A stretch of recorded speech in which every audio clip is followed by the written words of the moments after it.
ಇಡೀ ಕರ್ನಾಟಕವೇ ಬೆಚ್ಚಿ ಬಿದ್ದಿತ್ತು ರೇಣುಕಾಸ್ವಾಮಿ ಅವರ ಕೊಲೆ ಆದಮೇಲೆ. ಕರ್ನಾಟಕದಲ್ಲಿ ಒಂದು ಹಲ್ಚಲ್ ಮಾಡಿದಂತಹ ಒಂದು ಕೇಸು ದರ್ಶನ್ ಅವ್ರದ್ದು ಕೇಸು. ಅದು ಯಾವ ಪೊಲೀಸ್ ಸ್ಟೇಷನ್ನಲ್ಲಿ ಈ ಫೋಟೋ ತೆಗೆದಿದೆ ಅಂತ ಹೇಳಿದರೆ,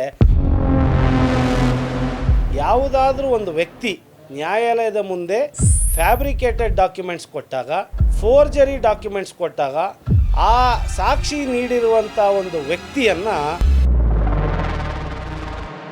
ದೊಡ್ಡ ಪಿಡುಗು ಅಂತ ಹೇಳಿದ್ರೆ ಡ್ರಗ್ಸ್ ಸರ್, NDPS, ಗಾಂಜಾ. ಅಂದರೆ ಅವ್ರೇನಾದರೂ ರಿಹ್ಯಾಬಿಲಿಟೇಷನ್ ಸೆಂಟರ್ಗೆ ಹೋಗ್ಬೇಕಾ? ಖಂಡಿತ ಕಳಿಸ್ತಾರೆ. ಈಗ ಕನ್ಸಂಪ್ಷನ್ ಮಾಡುವಂಥವ್ರು ಸಿಕ್ಕಿ ಬಿದ್ದರೆ ಅವ್ರು ಪ್ಲೀಡ್ ಮಾಡಿಕೊಂಡ್ರೆ ಅವರು ಎಕ್ವಿಟ್. ಖಂಡಿತ ಪ್ಲೀಡ್ ಗಿಲ್ಟಿ ಆಪ್ಷನ್ನೇ ಅದು.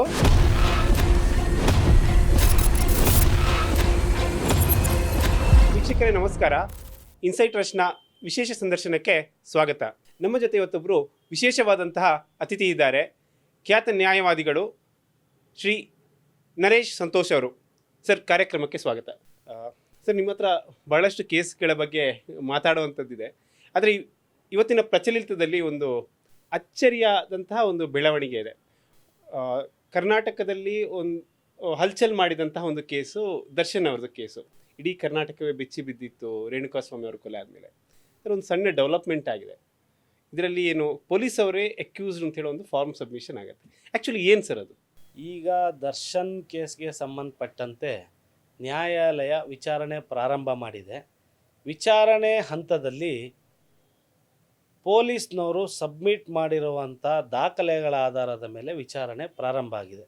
ಅಂದರೆ ಏನು ಪೊಲೀಸ್ನವರು ಚಾರ್ಜ್ ಶೀಟ್ ಸಬ್ಮಿಟ್ ಮಾಡ್ತಾರೆ ನ್ಯಾಯಾಲಯಕ್ಕೆ, ಆ ಚಾರ್ಜ್ ಶೀಟ್ ಮೇಲೆ ಟ್ರಯಲ್ ಸ್ಟಾರ್ಟ್ ಆಗುತ್ತೆ.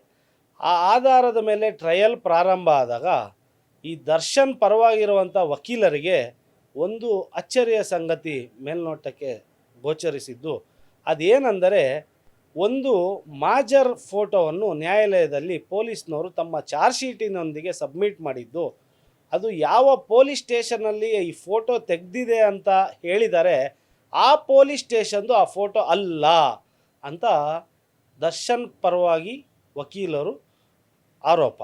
ಈ ಆರೋಪಕ್ಕೆ ಸಂಬಂಧಪಟ್ಟಂತೆ ಅವರ ಬಳಿ ದಾಖಲೆಗಳಿದ್ದ ಕಾರಣ ಅವರು ನ್ಯಾಯಾಲಯದ ಮುಂದೆ ಸೆಕ್ಷನ್ 191, 192, 193 ಆಫ್ IPC ಅಡಿ ಯಾವುದಾದ್ರೂ ಒಂದು ವ್ಯಕ್ತಿ ನ್ಯಾಯಾಲಯದ ಮುಂದೆ ಫ್ಯಾಬ್ರಿಕೇಟೆಡ್ ಡಾಕ್ಯುಮೆಂಟ್ಸ್ ಕೊಟ್ಟಾಗ, ಫೋರ್ಜರಿ ಡಾಕ್ಯುಮೆಂಟ್ಸ್ ಕೊಟ್ಟಾಗ, ಆನ್ ಓತ್ ಬಂದು ನ್ಯಾಯಾಲಯದ ಮುಂದೆ ಸುಳ್ಳು ಹೇಳಿದಾಗ 340 CRPC ಕೆಳಗೆ ಆ ಸಾಕ್ಷಿ ನೀಡಿರುವಂಥ ಒಂದು ವ್ಯಕ್ತಿಯನ್ನು ಆರೋಪಿಯನ್ನಾಗಿ ಪರಿಗಣಿಸಲು ನ್ಯಾಯಾಲಯಕ್ಕೆ ಪರಮಾಧಿಕಾರ ಇರುವ ಕಾರಣ ದರ್ಶನ್ ಪರವಾದಂಥ ವಕೀಲರು ಈ ಒಂದು ಸೆಕ್ಷನ್ 340 ಆಫ್ CRPC ಕೆಳಗೆ ನ್ಯಾಯಾಲಯಕ್ಕೆ ಒಂದು ಅರ್ಜಿಯನ್ನು ಸಲ್ಲಿಕೆ ಮಾಡಿರುತ್ತಾರೆ.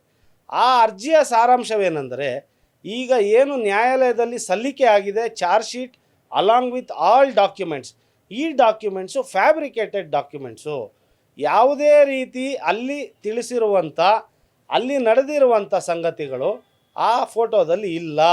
ಅದು ಬಂದು ಬೇರೆ ಪೊಲೀಸ್ ಸ್ಟೇಷನಲ್ಲಿ ತೆಗೆದಿರೋದು ಅಂತ ಮೇಲ್ನೋಟಕ್ಕೆ ನಮ್ಗೆ ಅನಿಸಿದೆ. ನಮ್ಮ ಬಳಿ ಪುರಾವೆ ಇದೆ. ಆದ್ದರಿಂದ ಇವರು ಫ್ಯಾಬ್ರಿಕೇಟೆಡ್ ಡಾಕ್ಯುಮೆಂಟ್ ಸಲ್ಲಿಕೆ ಮಾಡಿ ನ್ಯಾಯಾಲಯಕ್ಕೆ ಪ್ರಿಜ್ಯೂಡಿ ಮಾಡಿದ್ದಾರೆ. ಸೊ ಇವ್ರನ್ನ 191, 192, 193 IPC ಕೆಳಗೆ ಇವ್ರನ್ನೂ ಸಹ ಆರೋಪಿಗಳನ್ನಾಗಿ ಪರಿಗಣಿಸಿ ಅಂತ ಅರ್ಜಿಯನ್ನು ಸಲ್ಲಿಕೆ ಮಾಡಿದ್ದಾರೆ. ಸರಿ, ಈ ಒಂದು ನೀವು ಹೇಳಿದಂಗೆ ಒಂದು ಯಾರು ಈಗ ಫ್ಯಾಬ್ರಿಕೇಟೆಡ್ ಡಾಕ್ಯುಮೆಂಟ್ ನ್ಯಾಯಾಲಯಕ್ಕೆ ಸಬ್ಮಿಷನ್ ಆಗಿದೆ ಅಂತಾದರೆ ಆ ಪ್ರೊಸೀಜರ್ಸ್ ಏನಿರುತ್ತೆ, ಆಮೇಲಿನ ಪ್ರೊಸೀಜರ್ ಏನಿರುತ್ತೆ? ಈಗ ದರ್ಶನ್ ಕೇಸಲ್ಲಿ ಆದರೆ ಈಗ ಒಂದು ಸಬ್ಮಿಷನ್ ಆಗಿದೆ, ಇನ್ನಿನ ಪ್ರೊಸೀಜರ್ ಏನಿರುತ್ತೆ ಅಂತ. ಈಗ ಯಾವುದೇ ರೀತಿಯಲ್ಲಿ ಒಂದು ಫ್ಯಾಬ್ರಿಕೇಟೆಡ್ ಡಾಕ್ಯುಮೆಂಟ್ ಆಗಲಿ, ಇಲ್ಲ ಒಂದು ಫ್ಯಾಬ್ರಿಕೇಟೆಡ್ ಸ್ಟೇಟ್ಮೆಂಟ್ ಆಗಲಿ ನ್ಯಾಯಾಲಯದ ಮುಂದೆ ಆನ್ ಓತ್ ಬಂದು ಸಬ್ಮಿಟ್ ಆದಾಗ, on oath this is very important. ಸುಮ್ಮನೆ ಬಂದು ಹೇಳುವುದೊಂದು, ಆನ್ ಓತ್ ಅಂದರೆ ಬೋನಲ್ಲಿ ನಿಲ್ತು ಆ ಡಾಕ್ಯುಮೆಂಟ್ನ ಪ್ರೂವ್ ಮಾಡಬೇಕು. It is the duty of the investigation officer who has produced the document to the court. It is his duty to prove that document. When he fails to prove that document, actually the burden of proof is on the investigation officer. ಈಗ ಅವ್ರು ಏನು ಮಾಡಿದ್ದಾರೆ, ಆರೋಪಿ ಪರ ವಕೀಲರು ಇದನ್ನೇ ಒಂದು ವಿಚಾರ ಇಟ್ಕೊಂಡು ಈ ಫ್ಯಾಬ್ರಿಕೇಟೆಡ್ ಡಾಕ್ಯುಮೆಂಟ್ಸ್ನ ಆರೋಪಿಗಳನ್ನ ಈ ಕೇಸ್ನಲ್ಲಿ ಇನ್ವಾಲ್ವ್ಮೆಂಟ್ ಇಲ್ಲ ಅಂದ್ರೇನು ಸಿಲುಕಿಸಬೇಕೆಂಬ ಉದ್ದೇಶದಿಂದ ನ್ಯಾಯಾಲಯದ ಮುಂದೆ ಸಲ್ಲಿಸಿದ್ದಾರೆ ಅಂತ ಅಪ್ಲಿಕೇಶನ್ ಹಾಕಿದಾಗ ಮೇಲ್ನೋಟಕ್ಕೆ ನ್ಯಾಯಾಲಯ ಪರಿಶೀಲನೆ ಮಾಡ್ತದೆ. ಇದು ತುಂಬ ಇಂಪಾರ್ಟೆಂಟು. ಇರ್ರೆಗ್ಯುಲಾರಿಟಿ ಇದ್ದರೆ ಅದಕ್ಕೆ ಒಂದು ಸ್ವಲ್ಪ ರಿಲ್ಯಾಕ್ಸೇಷನ್ ಇದೆ. ಇಲ್ಲಿಗಾಲಿಟಿ ಇದ್ದರೆ ಅದು 100% ಫ್ಯಾಬ್ರಿಕೇಟೆಡ್ ಆ್ಯಂಡ್ ಡಾಕ್ಯುಮೆಂಟ್. ಈಗ ಫಾರ್ ಎಕ್ಸಾಂಪಲ್ ಏನೋ ಒಂದು ಪೇಂಟ್ ಗಿಂಟ್ ಆಗಿರುತ್ತೆ ಆ ಟೈಮಲ್ಲಿ, ಟೆಕ್ನಿಕಲ್ ಗ್ರೌಂಡ್ಸ್ ಮೇಲೆ ಆ ಫೋಟೋ ಅಲ್ಲೇ ಹಿಡಿದಿರ್ತಾರೆ, ಬಟ್ ಒಂದು ಟೆಕ್ನಿಕಲ್ ಗ್ರೌಂಡ್ಸಲ್ಲಿ ಅದು ಮೇಲ್ನೋಟಕ್ಕೆ ಆ ರೀತಿ ಕಾಣಿಸಿರಲ್ಲ. ಅದು ಒಂದು ಇರ್ರೆಗ್ಯುಲಾರಿಟಿ ಅಂತಾರೆ. ಲೀಗಾಲಿಟಿ ಅಂದರೆ ಕಾನೂನಿಗೆ ಅವರು ಮೋಸ ಮಾಡಬೇಕೆಂಬ ಉದ್ದೇಶದಿಂದ, ನ್ಯಾಯಾಲಯದಲ್ಲಿ ಸುಳ್ಳು ಸಾಕ್ಷಿ ಹೇಳಬೇಕೆಂಬ ಉದ್ದೇಶದಿಂದ ಆ ಡಾಕ್ಯುಮೆಂಟ್ನ ಅವರು ರಿಲೇ ಆಗ್ತಾರೆ ನ್ಯಾಯಾಲಯಕ್ಕೆ ಬಂದ ಮೇಲೂ ಅಂದಾಗ, ನ್ಯಾಯಾಧೀಶರು ಮೇಲ್ನೋಟಕ್ಕೆ ಈ ದಾಖಲೆ ಫೋರ್ಜರಿಯಿಂದ ಆಗಿದೆ, ಫ್ಯಾಬ್ರಿಕೇಟೆಡ್ ಆಗಿದೆ ಅಂತ ಅವರು ಒಂದು ಪ್ರೀ ಎನ್ಕ್ವೈರಿ ಮಾಡ್ತಾರೆ. ಯಾರೇ ಒಂದು ಅರ್ಜಿ ಸಲ್ಲಿಸಿದ ತಕ್ಷಣ ನ್ಯಾಯಾಲಯ ಒಂದು ಕನ್ಕ್ಲೂಷನ್ಗೆ ಬರಬೇಕಂದ್ರೆ ಅವರೊಂದು ಪ್ರೀ ಎನ್ಕ್ವೈರಿ ಮಾಡ್ತಾರೆ. ಅದಕ್ಕೆ ಸಂಬಂಧಪಟ್ಟಿರೋಂಥ ದಾಖಲೆ ಏನಿದೆ ಸಮನ್ ಮಾಡ್ತಾರೆ. ಈ ಡಾಕ್ಯುಮೆಂಟ್ ಮೇಲೇ ಒಂದು ಪ್ರೊಸೀಜರ್ ನಡೆಯುತ್ತೆ. ಮೇಲ್ನೋಟಕ್ಕೆ ಇದು ಪ್ರೂವ್ ಆಗಿದೆ ಅಂತ ನ್ಯಾಯಾಲಯಕ್ಕೆ ಗೊತ್ತಾದರೆ ಅವರು ಆರೋಪಿಗಳ ಪರ ವಕೀಲರು ಸಲ್ಲಿಕೆ ಮಾಡಿರುವಂಥ ಅಪ್ಲಿಕೇಶನ್ನ ಅಲೋ ಮಾಡಿ ಕೋರ್ಟ್ ಮುಂದೆ ಸಾಕ್ಷಿ ನುಡಿಯಲು ಬಂದಿರುವಂಥ ವ್ಯಕ್ತಿಯನ್ನೇ ಆರೋಪಿಯಾಗಿ ಪರಿಗಣಿಸಿ ಅವ್ರನ್ನ ಮುಂದಿನ ವಿಚಾರಣೆಗೆ ಆರೋಪಿಯಾಗಿ ಪರಿಗಣಿಸಿ ಕೇಸ್ನ ಮುಂದುವರಿಸುವ ಪ್ರೊಸೀಜರ್ ಇರುತ್ತದೆ. ಸರ್, ಈಗ ಈ ಥರದ ಬೇರೆ ಯಾವ ಕೇಸಸ್ಸಲ್ಲಿ ಯಾರಾದರೂ ಕನ್ವಿಕ್ಟ್ ಆಗಿರುವಂಥದ್ದು ಇದೆಯಾ? ಈ ಥರ ತುಂಬ ರೇರೆಸ್ಟ್ ಆಫ್ ರೇರೆಸ್ಟ್ ಕೇಸಸ್ ಇದು. ಪ್ರತಿಯೊಂದು ಪೊಲೀಸ್ ಆಫೀಸರು ಇನ್ವೆಸ್ಟಿಗೇಷನ್ ಮಾಡಿರುವಂಥ ಒಂದು ವ್ಯಕ್ತಿ ನ್ಯಾಯಾಲಯದಲ್ಲಿ ಸಾಕ್ಷಿ ನುಡಿಲಿಕ್ಕೆ ಬಂದೇ ಬರಬೇಕು ಕೇಸ್ ನಡೆಯುವಾಗ. ಎಲ್ಲ ಕೇಸ್ನಲ್ಲೂ ಯಾವುದೇ ಒಂದು ಕೇಸ್ನಲ್ಲಿ ಪೊಲೀಸ್ ಚಾರ್ಜ್ ಶೀಟ್ ಸಲ್ಲಿಕೆ ಮಾಡಿದಾಗ IO ನ್ಯಾಯಾಲಯದ ಮುಂದೆ ಬಂದು ಅವ್ರು ಎವಿಡೆನ್ಸ್ ಕೊಡಬೇಕಾಗತ್ತೆ. ಆ ಎವಿಡೆನ್ಸು ಕೆಲವೊಂದು ಬಾರಿ ಪ್ರೂವ್ ಆಗುತ್ತೆ, ಕೆಲವೊಂದು ಬಾರಿ ಪ್ರೂವ್ ಆಗಲ್ಲ. ಪ್ರೂವ್ ಆಗಲಿಲ್ಲ ಅಂದರೆ ಆ ಬೆನಿಫಿಟ್ನ ಅಕ್ಯೂಸ್ ತೊಗೊತಾರೆ, ಅವರು ಅಕ್ವಿಟಲ್ ಆಗ್ತಾರೆ ಕೇಸಿಂದ. ಆದರೆ ತುಂಬ ರೇರೆಸ್ಟ್ ಆ್ಯಂಡ್ ರೇರೆಸ್ಟ್ ಕೇಸಲ್ಲಿ ನಮ್ಮ ವಿರುದ್ಧ ಸುಳ್ಳು ಸಾಕ್ಷಿ ನೀಡಿ ನಮ್ಮನ್ನು ನ್ಯಾಯಾಲಯದಲ್ಲಿ ಆರೋಪಿಗಳನ್ನಾಗಿ ಪರಿಗಣನೆ ಮಾಡಿರುವ ಕಾರಣ ಇವ್ರನ್ನೂ ಆರೋಪಿಗಳಾಗಿ ಮಾಡಬೇಕು ಅಂತ ರೇರೆಸ್ಟ್ ಆಫ್ ರೇರೆಸ್ಟ್ ಕೇಸಲ್ಲಿ ಮಾಡಿದ್ದಾರೆ. ಮೇಲ್ನೋಟಕ್ಕೆ ನ್ಯಾಯಾಲಯಕ್ಕೆ ಇದರಲ್ಲಿ ಏನನ್ನ ಹುರುಳಿದೆ ಅಂತ ಗೊತ್ತಾದರೆ ಈ ಅಪ್ಲಿಕೇಶನ್ನ ಅಲೋ ಮಾಡ್ತಾರೆ, ಎನ್ಕ್ವೈರಿ ಕಂಡಕ್ಟ್ ಆಗುತ್ತೆ. ಇಮಿಡಿಯೇಟ್ ಈ ಅಪ್ಲಿಕೇಶನ್ ಅಲೋ ಆಗಿದ ತಕ್ಷಣ ನಾಳೆ ಬೆಳಗ್ಗೆ ಆ ಪೊಲೀಸ್ ಅಧಿಕಾರಿ ಬಂದು ಆರೋಪಿ ಆಗೋ ಸಾಧ್ಯತೆ ಇಲ್ಲ. ಎನ್ಕ್ವೈರಿ ಮಾಡ್ತಾರೆ, ಎವಿಡೆನ್ಸ್ ಲೀಡ್ ಮಾಡ್ತಾರೆ. ಈ ಅಪ್ಲಿಕೇಶನ್ ಮೇಲೆ ಈ ಸಪ್ರೇಟ್ ಇಶ್ಯೂ ಮೇಲೇ ಎವಿಡೆನ್ಸ್ ಲೀಡ್ ಆಗುತ್ತೆ.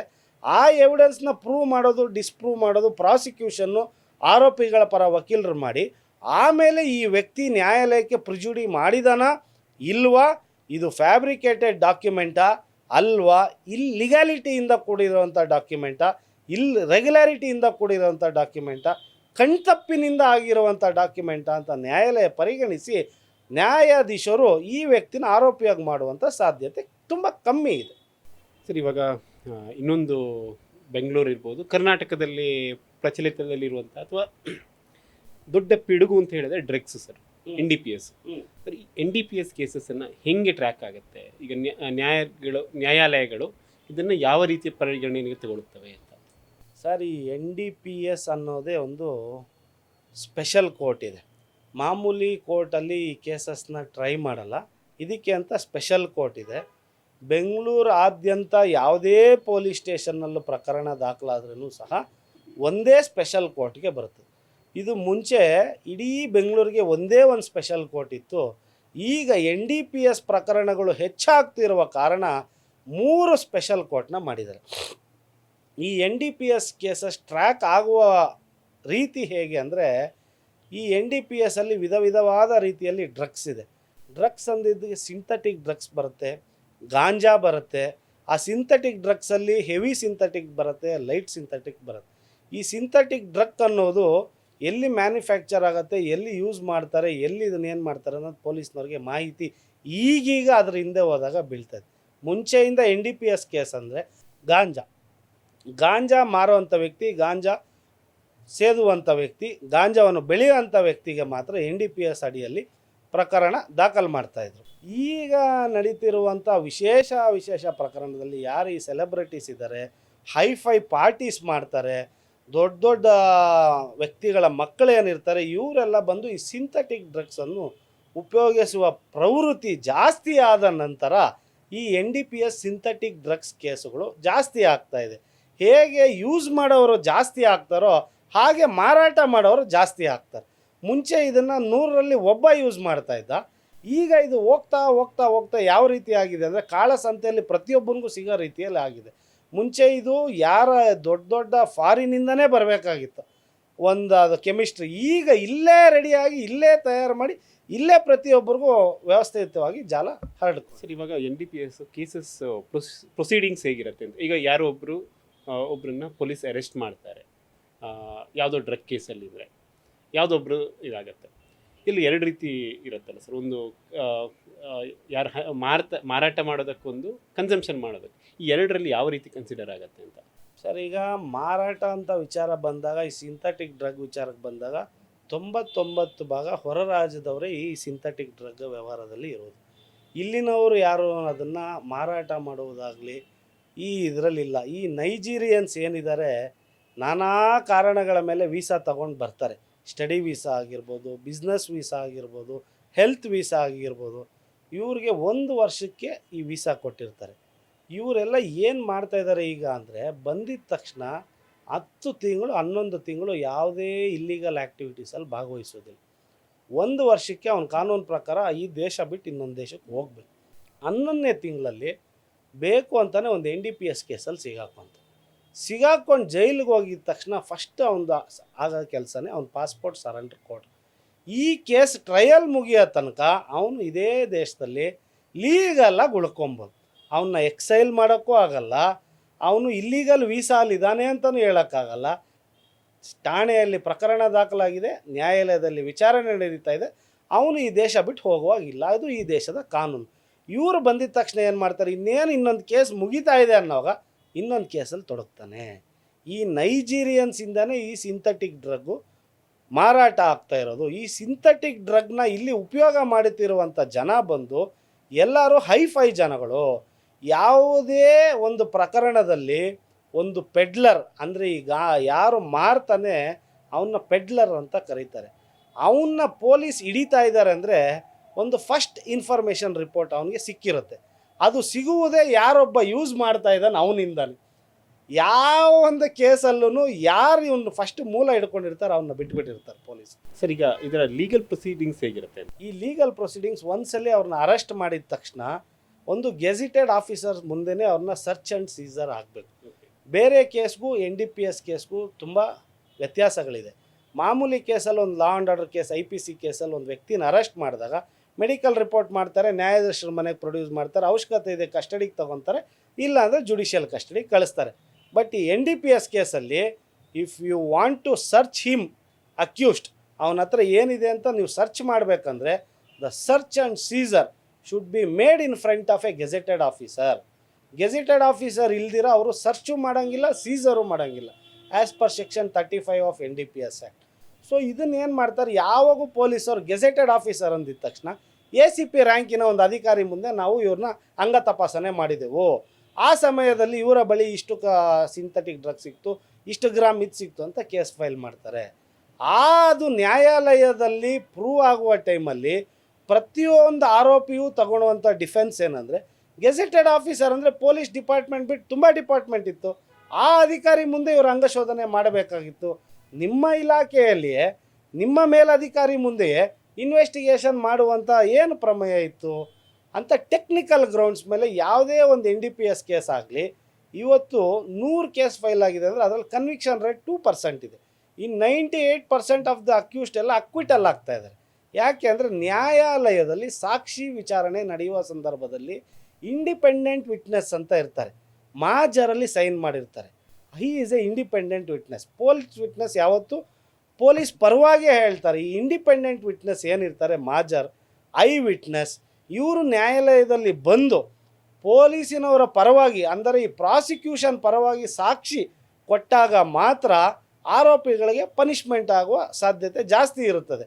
ಆದರೆ ಈ NDPS ಅಲ್ಲಿ ಯಾವಾಗ ಏನು ಮಾಡ್ತಾರೆ ಅಂದರೆ, ಮಾಜರ್ ಯಾರು ಮಾಡಿರ್ತಾರೆ ಅವ್ರನ್ನ ನ್ಯಾಯಾಲಯದ ಮುಂದೆ ಕರೆಸಿ ವಿಟ್ನೆಸ್ಸೇ ಮಾಡೋದಿಲ್ಲ ಪೊಲೀಸ್. ಅವ್ರ ಅಡ್ರೆಸ್ ವಿಳಾಸ ಖಾಲಿಯಾಗಿದೆ, ಗಿವನ್ ಅಪ್ ಮಾಡ್ತಾಯಿದ್ದೀರಿ ಅಂತ ಬಿಟ್ಬಿಡ್ತಾರೆ. ಸೊ ಎಲ್ಲ NDPS ಕೇಸಲ್ಲೂ ಅರೆಸ್ಟ್ ಆದಾಗಿಂದ ಯಾವುದೇ ಒಂದು ಕೇಸ್ NDPS ಕೇಸಲ್ಲಿ ಯಾರು ಸೇವನೆ ಮಾಡ್ತಾರೆ ಅವನ್ನ ಪೆಡ್ಲರ್ ಜೊತೆಯಲ್ಲಿ ಕೇಸಲ್ಲಿ ಫಿಟ್ ಮಾಡೋದಿಲ್ಲ. ಅವನ ವಿರುದ್ಧ ಇರೋ ಸೆಕ್ಷನ್ಸ್ ಬೇರೆ, ಇವನ ವಿರುದ್ಧ ಇರುವಂಥ ಸೆಕ್ಷನ್ಸ್ ಬೇರೆ. ಅವನು ಮಾರಾಟ ಮಾಡಲಿಕ್ಕಾಗಿ NDPS ವಸ್ತು ಅಡಿ ಬಂದಾಗ ಅವನು ಸಿಟಿ ಸಿವಿಲ್ ಕೋರ್ಟ್ ಅಂದರೆ ಸೆಷನ್ಸ್ ನ್ಯಾಯಾಲಯ ಸ್ಪೆಷಲ್ NDPS ಕೋರ್ಟ್ ಅಡಿ ಅವನ ಕೇಸ್ ಟ್ರೈ ಆಗತ್ತೆ. ಅದೇ ಒಂದು ವ್ಯಕ್ತಿ ಯಾರು ಕನ್ಸ್ಯೂಮ್ ಮಾಡ್ತಾ ಇರ್ತಾನೆ ಅವನಿಗೆ ಬಂದ್ಬಿಟ್ಟು 100 ಗ್ರಾಮ್ಸ್ ತನಕ 10 ಗ್ರಾಮ್ಸ್ ತನಕ ಅವನು ಜೋಬಲ್ಲಿ ಇಟ್ಕೊಬೋದು. 100 ಗ್ರಾಮ್ಸ್ ತನಕ ಅಂದರೆ 1 kg ಒಳಗೆ ಏನನ್ನ ಈ ಗಾಂಜಾ ಅಂಥದ್ದು ಏನನ್ನ ಇದ್ದರೆ ಅದನ್ನು ಮ್ಯಾಜಿಸ್ಟ್ರೇಟ್ ಮುಂದೆಯೇ ಪ್ಲೀಡ್ ಗಿಲ್ಟಿ ಮಾಡ್ಕೊಂಡು ಕ್ಲೋಸ್ ಮಾಡ್ಕೊಳುವಂಥ ಸೆಕ್ಷನ್ ಅದು. ಹೌದು. ಅದಕ್ಕೆ ಪೊಲೀಸ್ನವ್ರು ಏನು ಮಾಡ್ತಾರೆ ಅಂದರೆ ಮಾರಾಟ ಮಾಡೋವನ್ನ ಸೇದೋನ್ನ ಇಬ್ಬರನ್ನೂ ಒಂದೇ ಕೇಸ್ನಲ್ಲಿ ಫಿಟ್ ಮಾಡೋಲ್ಲ. ಯಾವಾಗೇ ಆಗಲಿ ಪೊಲೀಸ್ನವರು ಇವನ ಮೇಲೆ ಸಪ್ರೇಟ್ ಕೇಸು, ಅವನ ಮೇಲೆ ಸಪ್ರೇಟ್ ಕೇಸ್, ಯಾಕಂದರೆ ಸೆಕ್ಷನ್ಸ್ ವೇರಿ ಆಗುತ್ತೆ. ಇವನ ಮೇಲೆ ಸೆಕ್ಷನ್ಸ್ ಬಂದಾಗ it will be triable by magistrate, ಇವ್ರ ಮೇಲೆ ಸೆಕ್ಷನ್ಸ್ ಬಂದಾಗ it will be triable by sessions judge special court. So ಯಾವ NDPS ಕೇಸಲ್ಲೂ ಇಬ್ಬರು ಆರೋಪಿಗಳನ್ನು ಒಂದೇ ಕೇಸ್ನಲ್ಲಿ ಟ್ರಯಲ್ ಮಾಡೋ ಅವಕಾಶ ಇರುವುದಿಲ್ಲ. ಈಗ ಕನ್ಸಂಪ್ಷನ್ ಮಾಡುವಂಥವ್ರು ಸಿಕ್ಕಿ ಬಿದ್ದರೆ ಅವ್ರು ಪ್ಲೀಡ್ ಮಾಡಿಕೊಂಡ್ರೆ ಅವರು ಎಕ್ವಿಟ್. ಖಂಡಿತ ಪ್ಲೀಡ್ ಗಿಲ್ಟಿ ಆಪ್ಷನ್ನೇ ಅದು. ಪೆನಾಲ್ಟಿ ಮಾಡಿ ಇನ್ಮೇಲೆ ಮಾಡೋದಿಲ್ಲ ಅಂತ ನ್ಯಾಯಾಲಯದ ಮುಂದೆ ತಪ್ಪು ಒಪ್ಕೊಂಡ್ರೆ ಹೇಗೆ ಈ ರೀತಿ ಟ್ರಾಫಿಕ್ ಇದೆ. ಸೊ ಕನ್ಸ್ಯೂಮರ್ಗೆ there is a provision under the law. ಅವ್ರೇನಾದರೂ ರಿಹ್ಯಾಬಿಲಿಟೇಷನ್ ಖಂಡಿತ ಕಳಿಸ್ತಾರೆ. ಪೊಲೀಸ್ನವರೇ ರೆಫರ್ ಮಾಡ್ತಾರೆ. ಪೊಲೀಸ್ನವ್ರಿಗೆ ಆ ಕೇಸ್ನಲ್ಲಿ ಸ್ಟೇಷನ್ ಬೇಲೆ ಕೊಡುವ ಅವಕಾಶ ಇರುತ್ತೆ. ಅದರ್ವೈಸ್ ಅವನು ಈ ಪೆಡ್ಲರ್ ಜೊತೆ ಬೇರೆ ಬೇರೆ ರೀತಿಯಲ್ಲಿ ಇನ್ವಾಲ್ವ್ಮೆಂಟ್ ಇದೆ ಅನ್ನೋದು ಏನನ್ನ ಗೊತ್ತಾಗಿ ಅವನ ವಿರುದ್ಧ ಆ ಸೆಕ್ಷನ್ಸ್ ಅಡಿಯಲ್ಲಿ FIR ಹಾಕಿದ್ರೆ ಮಾತ್ರ procedure will be triable by session judge. ಇಲ್ಲ ಅಂದಾಗ ಮ್ಯಾಜಿಸ್ಟ್ರೇಟ್ ಮುಂದೆ ಅಂದಾಗ ಚಾರ್ಜ್ ಶೀಟ್ ಫೈಲ್ ಮಾಡಿದ ತಕ್ಷಣ ಚಾರ್ಜ್ ಆಗುವ ಟೈಮಲ್ಲೇ ಪ್ಲೀಡ್ ಗಿಲ್ಟಿ ಅನ್ನೋ ಒಂದು ಆಪ್ಷನ್ ಇರುತ್ತೆ. ಆಗಲೇ ಪ್ಲೀಡ್ ಗಿಲ್ಟಿ ಮಾಡ್ಕೊಂಡು ನ್ಯಾಯಾಲಯ ಅವ್ರಿಗೆ ಇನ್ಮೇಲೆ ಈ ರೀತಿಯಲ್ಲಿ ತಾವು ಭಾಗವಹಿಸಬಾರ್ದು, ನೀವು ಸೂಕ್ತ ರಿಹ್ಯಾಬಿಲಿಟೇಷನ್ ಸೆಂಟ್ರಿಗೆ ನಿಮಗೆ ಚಿಕಿತ್ಸೆ ಕಳಿಸ್ತೀವಿ ಅಂತ ಕೆಲವೊಂದು ಸೆಕ್ಷನ್ಸ್ ಹಾಕಿ ಅವ್ರ ವಿರುದ್ಧ ಪ್ಲೀಡ್ ಗಿಲ್ಟಿ ಆಪ್ಷನ್ ಇದೆ, ಪೆನಾಲ್ಟಿ ಹಾಕಿ ಕ್ಲೋಸ್ ಮಾಡ್ತಾರೆ. ಸರ್, ಇವಾಗ ಈ ಡ್ರಗ್ಸ್ ಕೇಸಲ್ಲಿ ಕನ್ವಿಕ್ಷನ್ ಲೆವೆಲ್ ತುಂಬ ಕಡಿಮೆ ಅಂತ ಹೇಳಿ, ಯಾವುದೋ ಕನ್ವಿಕ್ಟ್ ಆಗಿರುವಂಥ ಕೇಸ್ ಬಗ್ಗೆ ನೀವು ಹೇಳೋದಂತಾದರೆ? ಕನ್ವಿಕ್ಟ್ ಆಗಿದೆ ಸುಮಾರು. ಸಿಟಿ ಸಿವಿಲ್ ಕೋರ್ಟಲ್ ನಂಬರ್ 33ರಲ್ಲಿ ಸುಮಾರು ಕನ್ವಿಕ್ಷನ್ ಆಗಿರುವಂಥ ಪ್ರಕರಣಗಳಿದೆ. ಬಟ್ ಆ ಕ್ವಾಂಟಿಟಿ ವಿಲ್ ಬಿ ಮೋರ್. ಅದರಲ್ಲಿ 3 ರೀತಿ ಇದೆ: commercial quantity, low quantity, intermediate quantity ಅಂತ. Conviction rate is more in high quantity. ಕಮರ್ಷಿಯಲ್ ಕ್ವಾಂಟಿಟಿಯಲ್ಲೇ ಕನ್ವಿಕ್ಷನ್ ರೇಟ್ ಜಾಸ್ತಿ ಇರೋದು. ಅದ್ರ ಕೆಳಗಡೆ ಇರುವಂಥ ಇಂಟರ್ಮೀಡಿಯೇಟ್ ಕ್ವಾಂಟಿಟಿ ಆಗ್ಬೋದು, ಸ್ಮಾಲ್ ಕ್ವಾಂಟಿಟಿ ಆಗ್ಬೋದು, ಇದರಲ್ಲಿ ಕನ್ವಿಕ್ಷನ್ ರೇಟ್ಸ್ ಕಮ್ಮಿ ಇದೆ. ಯಾಕಂದರೆ ಅದು ಒಂದು ಲ್ಯಾಬ್ಗೆ ಕಳಿಸುವಾಗ forensic report is very much important in NDPS case. ಲ್ಯಾಬ್ಗೆ ಕಳಿಸುವಾಗ ಎಷ್ಟು ಕ್ವಾಂಟಿಟಿ ಕಳಿಸ್ತಾರೆ ಅನ್ನೋದು ಒಂದು ಇಂಪಾರ್ಟೆಂಟ್. ಪ್ರೊಸೀಜರಲ್ ಆಸ್ಪೆಕ್ಟ್ಸ್ ಲ್ಯಾಬ್ಸ್ ಆದಾಗ it is in favour of the accused. ಯಾವ ರೀತಿ ಅಂದರೆ 1 kg ಸೀಸ್ ಮಾಡಿದರೆ 1 kgನೂ FSLಗೆ ಕಳಿಸಿ ಇದು ಏನು ಅಂತ ಪ್ರೂವ್ ಮಾಡಬೇಕು. This is the law. ಪೊಲೀಸ್ನವ್ರು ಏನು ಮಾಡ್ತಾರೆ ಅಂದರೆ 100 ಗ್ರಾಮ್ ಒಂದು ಸ್ಯಾಂಪಲ್ ಅಂತ ಹೇಳ್ಬಿಟ್ಟು ಒಂದು ಕವರ್ನಲ್ಲಿ ಹಾಕಿ FSL ಕಳಿಸ್ತಾರೆ. ಅವರು FSLನವ್ರು ಅವ್ರಿಗೆ ಏನು ಬಂದಿದೆ ಅದರ ಆಧಾರದ ಮೇಲೆ ರಿಪೋರ್ಟ್ ಕೊಡ್ತಾರೆ. ಆ ರಿಪೋರ್ಟ್ ನ್ಯಾಯಾಲಯದ ಮುಂದೆ ಎವಿಡೆನ್ಸ್ ಆಗಿ ಬಂದಾಗ, FSL ಮಾಡಿರುವಂಥ ಅಧಿಕಾರಿ ನ್ಯಾಯಾಲಯದ ಮುಂದೆ ಬಂದಾಗ ಎಂಟೈರ್ ಕ್ವಾಂಟಿಟಿ ಒಣಗೋಗಿದೆಯಾ, ವೆಟ್ ಇದೆಯಾ, ಡ್ರೈ ಇದೆಯಾ, ಅದರಲ್ಲಿ ಬೀಜ ಇದೆಯಾ, ಅದರಲ್ಲಿ ಹೂವು ಇದೆಯಾ ಅನ್ನುವುದು ಪರಿಶೀಲನೆ ಆಗುವುದಿಲ್ಲ. ಅವನಿಗೆ ಹೋಗಿರುವಂಥ ಸ್ಯಾಂಪಲ್ 2 ಗ್ರಾಮ್ಸ್. ಆ 2 ಗ್ರಾಮ್ಸ್ ಆಧಾರದ ಮೇಲೆ ಅವನ ರಿಪೋರ್ಟನ್ನು ನೀಡಿರುತ್ತಾನೆ. ಸರ್, ಇತ್ತೀಚೆಗೆ ಒಂದು 2-3 ಇಯರ್ಸ್ ಬ್ಯಾಕ್ ಒಬ್ಬರು ಖ್ಯಾತ ಚಿತ್ರನಟಿ ಅರೆಸ್ಟ್ ಆಗ್ತಾರೆ. ಆದಮೇಲೆ ಅವರ ಬ್ಲಡ್ ಸ್ಯಾಂಪಲನ್ನು ತೊಗೊಂಡು ಹೋಗ್ತಾರೆ. ಸರ್, ಅದೇನು ಪ್ರೊಸೀಜರ್ ಆ್ಯಕ್ಚುಲಿ? ಯಾವುದೇ ಒಂದು NDPSಲ್ಲಿ ಕನ್ಸಂಪ್ಷನ್ ಕೆಳಗೆ ಬಂದಾಗ ಈ ಪೆಡ್ಲರ್ಗೆ ಬ್ಲಡ್ ಸ್ಯಾಂಪಲ್ ತೊಗೊಳೋದಿಲ್ಲ. ಪೆಡ್ಲರ್ ಯಾರೋ ಆ್ಯಕ್ಚುಲಿ ಯೂಸ್ ಮಾಡಲ್ಲ. ಪೆಡ್ಲರ್ ಏನಿದ್ರೆ ಮಾರುವುದು ಅವನ ಉದ್ದೇಶ, ಅವನ ಇಂಟೆನ್ಷನ್ನು, ಅವನ ಮೋಟಿವ್, ಅದರಿಂದ ಮಾರಿ ಹಣ ಗಳಿಸ್ಬೇಕು ಅನ್ನೋದು ಉದ್ದೇಶ. ಕನ್ಸಂಪ್ಷನ್ ಮಾಡೋನಿಗೆ ಮಾರುವ ಉದ್ದೇಶ ಇರಲ್ಲ, ಹಣ ಮಾಡಬೇಕನ್ನೋ ಉದ್ದೇಶ ಇರಲ್ಲ. ಕನ್ಸಂಪ್ಷನ್ ಅಡಿಯಲ್ಲಿ ಯಾರ ಮೇಲೆ ಒಂದು ಬೇಸಿಕ್ ಒಂದು ಡೌಟ್ ಬರುತ್ತೆ ಪೊಲೀಸವ್ರಿಗೆ, ಮಾಡುವಾಗ ಹಿಡ್ಕೊತಾರೆ, ರೆಡ್ ಹ್ಯಾಂಡಾಗಿ ಸಿಗ್ತಾರೆ, ಇಲ್ಲ ಯಾರೋ ಎಲ್ಲೋ ಹೇಳಿದ್ರು ಅಂತ ಹಿಡಿತಾರೆ. ಅವನು ಕನ್ಸಂಪ್ಷನ್ ಮಾಡೋವನ್ನ ಫಸ್ಟು ಮಾಡುವ ಕೆಲಸನೇ ಬ್ಲಡ್ ಟೆಸ್ಟ್ ಮಾಡಿಸ್ತಾರೆ. ಆ ಬ್ಲಡ್ ಟೆಸ್ಟ್ ಮಾಡಿಸಿದಾಗ ಅದು ಪಾಸಿಟಿವ್ ಇದೆಯಾ ನೆಗೆಟಿವ್ ಇದೆಯಾ ಅನ್ನೋದು ಒಂದು ಇಂಪಾರ್ಟೆಂಟ್. ಕನ್ಸಂಪ್ಷನ್ ಮಾಡಿ 3 ದಿನಗಳ ಒಳಗೆ ಬ್ಲಡ್ ಸ್ಯಾಂಪಲ್ ಮಾಡಿದಾಗ ಒಂದು ರೀತಿ ರಿಪೋರ್ಟ್ ಬರುತ್ತೆ. ಕನ್ಸಂಪ್ಷನ್ ಮಾಡಿ 7 ಡೇಸ್ ಆದಮೇಲೆ ರಿಪೋರ್ಟ್ ಬಂದರೆ ಅದೊಂಥರ ಬರುತ್ತೆ. ಕನ್ಸಂಪ್ಷನ್ ಮಾಡಿ ಇಮಿಡಿಯೇಟ್ ಹೋದಾಗ ಒಂದು ರಿಪೋರ್ಟ್ ಬರುತ್ತೆ. ಅದರಲ್ಲೂ ಈಗ ನಾನಾ ರೀತಿ ಲೂಪೋಲ್ಸ್ ಇದೆ. ಈಗ ಈ ಖಾತ ಚಲನಚಿತ್ರ ಇವ್ರದ್ದು ತಗೊಂಡಾಗ ಅವರು ಯೂರಿನ್ ಟೆಸ್ಟ್ ಕೊಡುವಾಗ ನೀರು ಹಾಕ್ಕೊಟ್ಬಿಟ್ಟಿದ್ರು ಅಂತ ಒಂದು ಅಲಿಗೇಷನ್. ಸೊ ಅದೆಲ್ಲ ಪ್ರೂವ್ ಆಗದಿರೋ ಕಾರಣ ಟೆಕ್ನಿಕಲ್ ಗ್ರೌಂಡ್ಸ್ ಮೇಲೆ ಮಾನ್ಯ ನ್ಯಾಯಾಲಯ ಏನು ಹೇಳಿದೆ, ಇವ್ರದ್ದು ಕೇಸ್ ಎಲ್ಲ ನಡೆದು ಬಿಡುಗಡೆ ಆಗಿರುವುದಿಲ್ಲ, ಇವ್ರು ಅಕ್ವಿಟಲ್ ಆಗಿರೋದಿಲ್ಲ. ಈ ಕೇಸು ಟ್ರಯಲ್ ನಡೆಯುವುದಕ್ಕೆ unfit. The charge sheet which is filed against them itself is illegal ಅಂತ ಹೈಕೋರ್ಟು ಪ್ರಕರಣ ರದ್ದು ಮಾಡಿದೆ. NDPS ಕೇಸ್ನಲ್ಲಿ ಪ್ರೊಸೀಜರಲ್ ಲ್ಯಾಪ್ಸಸ್ನ ಇಟ್ಕೊಂಡು ಪ್ರಕರಣನ ರದ್ದು ಮಾಡಿ ಅಂತ ಹೈಕೋರ್ಟ್ಗೆ ಹೋದಾಗ ರೇರೆಸ್ಟ್ ಆಫ್ ರೇರೆಸ್ಟ್ ಕೇಸ್ ನಡೆದು ವಿಟ್ನೆಸ್ ಎಲ್ಲ ನಡೆದು ಅಕ್ವಿಟಲ್ ಆಗುವುದು ಒಂದು ಭಾಗವಾದರೆ ಕೇಸ್ ಇನ್ನೂ ಚಾರ್ಜೇ ಆಗಿಲ್ಲ, ವಿಟ್ನೆಸ್ ಬಾಕ್ಸೇ ಎಂಟ್ರಿ ಆಗಿಲ್ಲ. ಅಂಥ ಸಮಯದಲ್ಲಿ ಬಿಫೋರ್ ಚಾರ್ಜ್ ಈ ಕೇಸು ಟ್ರಯಲ್ ಮಾಡಲಿಕ್ಕೆ ಅನ್ಫಿಟ್ ಅಂತ ನ್ಯಾಯಾಲಯ ಹೊಡೆದಾಕಿರೋ ಎಷ್ಟೋ ಪ್ರಕರಣ ಇದೆ. ಯಾಕೆ ಅಂದಾಗ ಪೊಲೀಸ್ನವರು ಯಾರ್ದೋ ಒಂದು ಒತ್ತಡಕ್ಕೆ ಏನೋ ಒಂದು ಸ್ಟ್ಯಾಟಿಸ್ಟಿಕ್ಸ್ಗೋಸ್ಕರ ಏನೋ ಒಂದು ಪಬ್ಲಿಸಿಟಿಗೋಸ್ಕರ ಸುಳ್ಳು ಪ್ರಕರಣಗಳು ಹೂಡಿದಾಗ ಈ ರೀತಿ ಮೇಲ್ನೋಟಕ್ಕೆ ಸಾಬೀತಾಗ್ತದೆ. ಸರ್, ಇಷ್ಟೊತ್ತು ಎರಡು ಕೇಸ್ಗಳ ಬಗ್ಗೆ ನಮ್ಮ ವೀಕ್ಷಕರಿಗೆ ತಿಳಿಸ್ಕೊಟ್ರಿ. ಧನ್ಯವಾದಗಳು ಸರ್. Thank you. ವೀಕ್ಷಕರೇ, ನೋಡಿದ್ರಿ ಕಾನೂನು ಯಾವ ರೀತಿ ಕೆಲಸ ಮಾಡುತ್ತೆ, ಇದರಲ್ಲಿರುವ ಲೂಪೋಲ್ಸ್ ಇರ್ಬೋದು ಅಥವಾ ಕಾನೂನು ಅಲ್ಲಿ ಯಾವ ರೀತಿಯಾದಂಥ ಜನಗಳಿಗೆ ಉಪಯೋಗ ಬರುತ್ತೆ ಅಂತ ಹೇಳೋದನ್ನು ಖ್ಯಾತ ವಕೀಲರಾದಂಥ ನರೇಶ್ ಅವರು ನಮಗೆ ತಿಳಿಸ್ಕೊಟ್ರು. ನೋಡ್ತಾ ಇರಿ ಇನ್ಸೈಟ್ ರಶ್ ನ್ಯೂಸ್. ಧನ್ಯವಾದಗಳು.